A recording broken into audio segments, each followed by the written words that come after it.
In your budget, included doon na savings like an ant. And after you have saved like an ant, maybe 6 times of your monthly expenses, you implement God's plan by eliminating utang. Now, ngayon, wala ka ng utang. Kanina, you paid how much every month? Magkano yun? Every month, ha? 400. Yung daily, 420, di ba? 420. Magsaring-saring score. O nangutang ka doon sa Bombay. But, katong monthly nga ginabayaran, pila to? Pila to? Nakalimutan mo? 450? Ha? 450? 5,550 plus 450, 6,000 ang imong ginabayad. In other words, you pay this obligation, buhi pa ka. But in other words, pwede ka mabuhi nga walay 6,000 every month. Yes. Because you pay the obligation. The question is, because you have already paid your utang,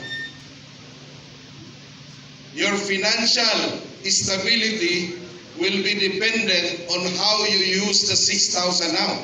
Okay. Kasi bayad ka na eh. Yes. Diba? So you have a free hand to use the 6,000 monthly. Tama, ano? Yes. Pwede mong i-installment sa iPhone Pro Max. 12 months to pay. Not Mahal kasi yun, 90 plus thousand. not ideal. Pwede mong ibili ng, pwede mong i-monthly amortization sa isang sasakyan. 6,000, siguro maka second hand. Mm. So what you will do with that money na binayad mo doon, magdepende karon ng imong financial success in how you use that. Invest. There is a parable of the talents and 10 minas. Dirira ka, this is the only time that Jesus said to his disciple or to his servant in this parable. He said, be good, a good and faithful servant. You cannot find in the Bible other verse na nagsabi good and faithful servant.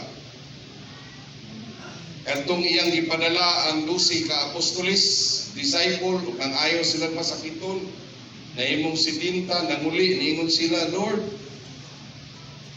good news, even ang mga sakit, ang mga demonyo is under our command o under our feet. Unsay giingon ni Jesus, wa siya moingon good and faithful servant. Unsay iyang giingon? Ayaw kalipay nga na-subject sila, but kalipay because your name is in heaven. Mm. Okay?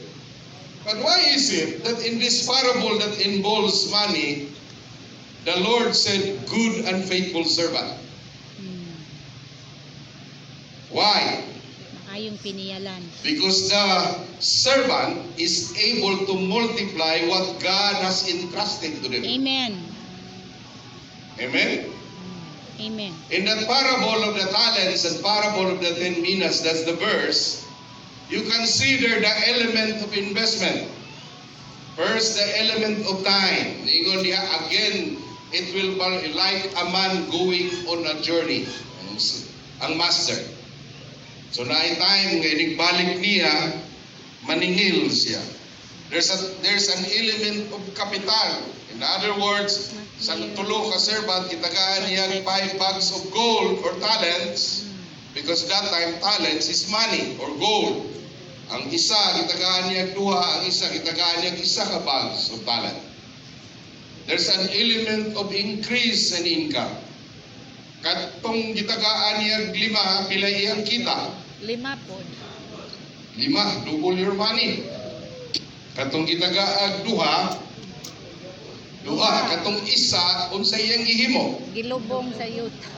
Gilubong. Wala gi-invest. So naay chance nga motubo, naay chance nga dili motubo. Mm. Gitawag ng possibility of increase o wala. The other one is the element of risk. Ang risk is the chances that it will not happen or it happen. Mm. The chances na magkabagyo for the next 1 month is called risk. Pwede mahitabo, pwede dili. The same with your money. Pwede mo kita, pwede dili mo kita. Ang 5 ni kita o 5, nakaginansya. Ang 2 ni kita og 2, pero ang risk na to sa isa is wala mo kita. Ingon si Jesus, imo tanang gibutang sa bangko para mo kita og interest. In this parable, Ang pagnegosyo, biblically man kung dili ka tikasan. the master is concerned of the money Mm. and he wants the money will grow. Amen. Ay nganong iya manggipangitaan tong isa ug asa ang interest. Tama? Tinuod. Okay? Yes. So God is concerned how kung saan nimo pagpatubo sa kwarta sa Ginoo. Now, unsay gihimo sa Ginoo atong isa nga iyang gilubong ng kwarta? Kamot wala. Gikuhaan. Nasuko siya Mm. ug gihatag ngadto sa uban. Ngana. Aman. Tamat Pag-abot sa master, maningil siya nato. Kasi ningon dia, we will give account Account. of how we use your money. Daghan Christian, daghan pastor, dili careful sa kwarta. Tinuod oy. But for me, every centavo nga ma-bless ko sa Ginoo, I'm accountable to that. Accountable. Ug paninglo na ni. Yes. Remember this, nga nasuko gani ang master, katong isa nga walay tubo. Walay tubo. Unsa paghanga inigbalik sa Ginoo, wala kay iulig niya. Tinuod yun. Amen? Amen. Inon ka, alagan, asa man akong kwarta. Nahurot man sa SM Lord. Sa Shopee lo. Shopee. Amen? Nahurot sa Shopee ug Lazada. Nahurot sa Shopee o sa Lazada. So, now, Hurot sa Food Panda. nganong kinahanglan i-invest ang God's blessing, dili lang kunton. Naay duha karason ug ang makatubag ni ana tagaan ako 500 pesos. Oy, tagaan na ko ba? Pastor Manny, akong bayro nun sa imo ha. 500. Tinuod nila. Basta makatubag, tagaan. Kasi gumingon mo atik. So, why invest God's blessing? To be a blessing to other people. Sige. Imo na kung 1,000, I'll give you 10 seconds. 1, To be a blessing to other people. Panalangin Three. sa uban. 4, To 5, grow the ministry. To multiply. 6, 7, 8, 9, 10. Wala. You know why? Ang sakto na itong parang tubo, kaya na ulahin naman. The one who received 5 bags of gold went at once and put his money to work. To Why grow. invest God's money? To grow. Because it is our responsibility to invest God's money. Amen. In parable of the talent, it says, put his money to work. In parable of the 10 minas, giingnan, the servant who have received 5 bags of silver began to invest. Parable of the talents began to invest the money and earn 5 more. To invest. It is our responsibility that the money of the Lord will be invested para mutubo. Amen. You know why? Kung mutubo ang kwarta nga naa sa ginharian, ang kwarta nga naa ninyo, paspas pud mutubo ang ginharian sa Ginoo. Amen, Gyud. Nga ano man, Proliferate. kay ang mudaghan imong kwarta, makapalit kag sakyanan para sa ministry. Makatabang ka kung naay naglisod. Tinuod. Amen? Tinuod, Bishop. This thing ragod ugwali. Street preaching. Naay maminaw. Preaching ugwali apil kaon. Daghan mo adto. Tinuod Tama? na. Yan Ano ang man ang ginagawa natawag ni sunod-sunod ni Jesus, yung pangginan ka mo, sunod-sunod mo, dili man tungod. Kay tungod, kay makakaon mo. Tama? So kung asang pagkaon, Tua. tuwa ang tao ka sunod-sunod. Tinuod man. Pero wala mo po niingan ni Jesus. Panghawa mo wala po, nabuga. Di ba ang simbahan na to, panahon sa Thanksgiving, daghan kayo Pagka, musimba. oh. Normal nga, biblical po. Ha? Nagapakain Kasi ba ay mong kalain na pastor. Nga nagi seasonal Christian. Mao jud. Di ba? At least KBL. At least Ha? nakadungo. KBL. Ibil, kasal mo niya lubog. Nagi seasonal. Musugod nagsimba sa December kasi tinghatag ng regalo. Seasonal. Normal na. Tinuod yun na. Number 2 reason is that parable of the 10 minas. Luke 19. Before he left, he called together 10 of his servants. Pasensya na mo usahay, hindi na ako ma-pronounce pag-ayo ang word because naman TMG disorder. Okay? He left, he called together his 10 servants and divided among them 10 pounds of silver, saying, invest this for me. Insa kuman. Ningon siya, kitagaan sa mong kwarta, ipamatigayo na, invest this for me. While I am Sa New American Standard says, do business with my money. Who owns that money? It's the master. And he said, this money that I give you, you do business. Amen. Eh, ano man, gusto niya mutubo yan. Otobo. Yes, tinuod kayo. So, Amen. di autan nga magnegosyo ang pastor. Dili O pastor, human pagkalingkawa sa inyong membro teach them. sa utang, you teach them how to invest the money. There was a surveys nga gikandak sa Life Insurance Market Research Association sa Wakohebog sa Amerika kani. Of the 25 years old, this was conducted a study na sa 125 years old nga nagtrabaho pag-abot og 60, only 1% ang mayaman. So sa 100, isa lang yun ang madato. Survey na, Survey. 35 years na na-survey. 4% will be financially independent. Di siya dato, pero independent na siya. Mabuhi siya pag-retire niya 60 years old. 5% will need to work. Bisan pag ni-retire na kinahanglan gyapon mo kayon. Eh, balo na mo unsay rason, nga naman. Yes. Wala na taro. Mahal ang tambal sa arthritis. Rayuma. Eh, nag-retire, kinahanglan mo trabaho, kay mahal ang tambal sa maintenance. 27 will be dead. Ambot pasabot, di kabot o Say sinta. 60 years old. So, maayo na lang ni Uwa kay kwarta, dito na lang kas 27. Joke lang ka.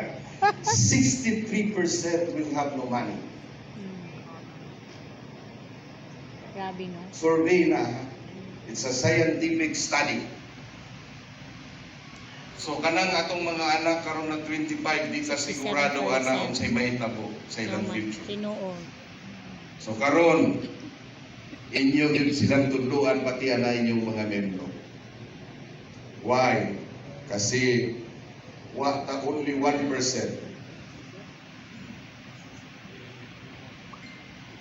It's a sad nga kamatuoran.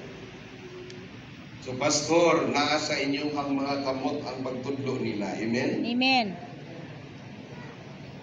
So let's have a guide in investing before ta mag-compute. Remember, nga makadungog ta sa atong master, moingon siya, good and faithful servant, kung giayon na to iyang kwarta. This is the only time, this is the only verse in the Bible nga niingon siya niya. Wala siya moingon anak sa nagwali, wala siya moingon anak dito sa nag-cash out of dividend diri kadtong mga servant nga kamao mo padaghan sa ilang kwarta. Amen. I'll give you some guide in the biblical guide in investing. Number 1, wala pa nang giingon nila nga do not put your eggs into one basket. Sa Bible ningon nag-diversify.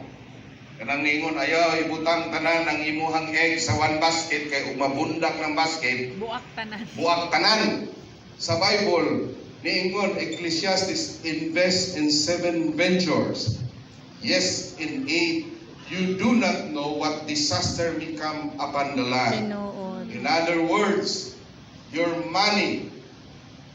Kung gusto ka magnegosyo, dili lang usa ka negosyo.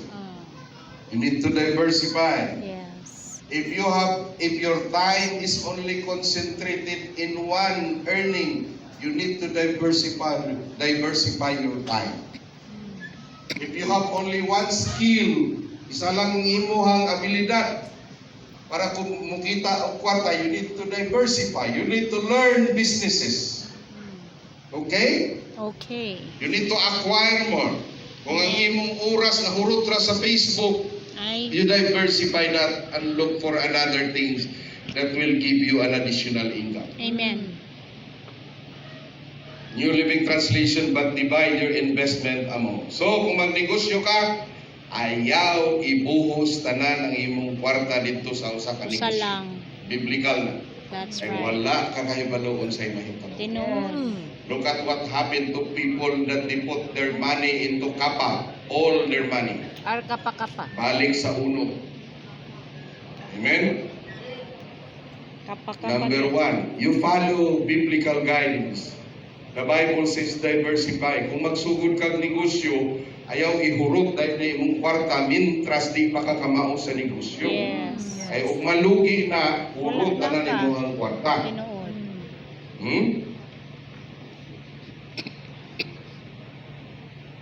Next. Ang Biblia niingon nga walay garantiya sa pagtanom. The same in investment. Plant your seed in the morning and keep busy all after, for you don't know kung Ecclesiastes makakinansya na. 11:6. In other words, walay sigurado sa negosyo. Kung naay mo ingon nga kani akong negosyo, sigurado magbantay ka kay basig ka pa na. Too good to be true. You don't know kung makaginansya ang isa ka activity ba sa buntag o sa hapon. So ningon si Solomon, tanong sa buntag, tanong sa hapon. Amen. Buot pasabot, you continually investing. Amen? Ayaw undang. Amen? Amen. The same ang pagtanong, di kasigura, tanong ka buntag kung moani na, o ang hapon ang moani, o ang duha moani. So walay garantiya, ayaw mo pagtuwa na nga, invest mo diri kay sigurado ni. Posible ka rin malugi ang mga korporasyon. Another one is that ayaw kahapog ka ng dakong kita. Bahala gamay. Basta ka He that by usury and unjust gain increases his substance, he shall gather it for him that will maluluyon sa kapos. Proverbs 28:20. But a person who wants quick riches will get into trouble. Mangutan ako. Sa dihang giimbita ka nga mo invest sa kapa, unsay imong unang mahuna-hunaan? Sabay na yung nabiktima sa kapa diri. Pilay mabalik. Wala na. Ha? Pilay mabalik. Pila ka times. Ha? Ang akong gitubag kong gi-invite. Anong dugo magkala pastor? Gitudlo kasi mga asawa. Unsay imong nahuna-hunaan pa sa humana to. Nagaya nakapasaylo sa Ginoo. Unsay imong nahuna-hunaan sa dihang inan ka? Pastor, invest diri. Kay mo ni. Unsay imong unang nahuna-hunaan? Ha? Ang kita, ang blessing, no? Ang kita. Wa gani ka maghungtana og unsay negosyo. Di ba? Ako pag-invite sa kuha akong giingnan dili na to regime na to nag-adto sa pastor pag ako gito. So, ayaw kahapog kung dakong kita. Another one is investing. You do not procrastinate. Kabalo mo sa nang procrastinate? Spelling niya. Manyana habit. Tama? Kanang unya na lang. Unya na lang. Unya na lang. 10,000. Lingon niya. Farmers Huli who na, wait mag-invest niya. for Enjoy pagpalakop perfect ni weather never plants. If they watch every cloud, they never harvest. So matod pa niya, kung ang mag-uuma, maghulat, ug kanang perpekto nga panahon, dili yun siya katanong kay walay perpekto nga panahon. Kung ikaw maghulat, ug perpekto nga time nga mo invest, dili yun na mo abot. You begin as soon as possible. Yes. Amen? Amen. Ako'y gihimong computation diri. This might interest you. This is a sample computation ug magsuon kambal pa yun. Okay? Ang storya ani nakuha nako is that duha sila, kambal sila. Pag-graduate nila sa 20 years old, ang usa ni sugod og butang og 10,000. Okay? Ang assumption nga mukita og 10% per year. Yan. So naka-invest siya 10 years, mauna ni niabot siyang kwarta plus interest 159,000. The story nga akong gibasa katong isa nagdoktor pa. So wa siya mo invest, nagdoktor siya. So ni edad siya og 28 ni sugod og 10,000. So pila ka years ang gap sa isa? 20 years old ang isa, 28. Pila ka years ang gap? 8 years. Now karon pag-abot og 10 years, mao na ni kwarta, pag edad nilang 30 years old, mao na ni kwarta sa isa, kay 100,000 naman ang iyang na-invest plus interest.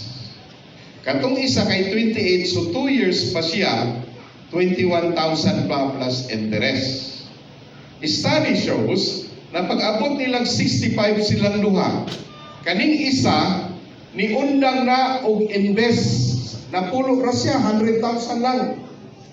100,000 pero iyang ipatubo ang iyang kwarta hangtod nag-edad siya 65.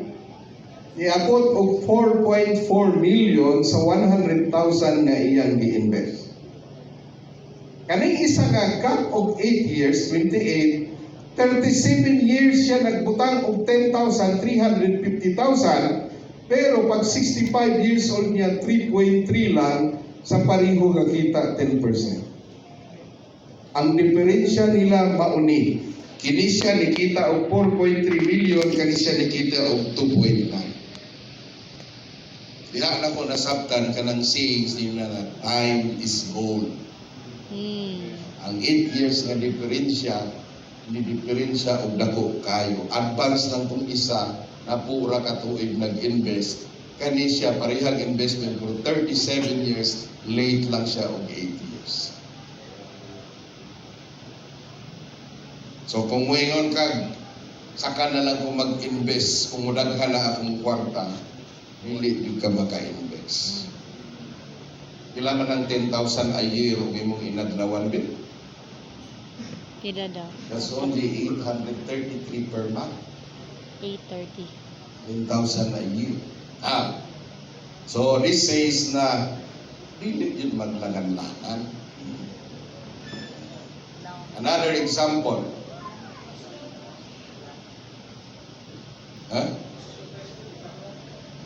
Mamaya.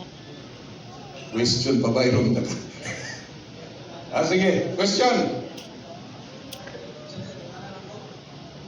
Kanto nga program nga 10,000 yearly na sa inyong bangko. Example ra daw. Sa bangko walay garantiya. Okay? Now, another example.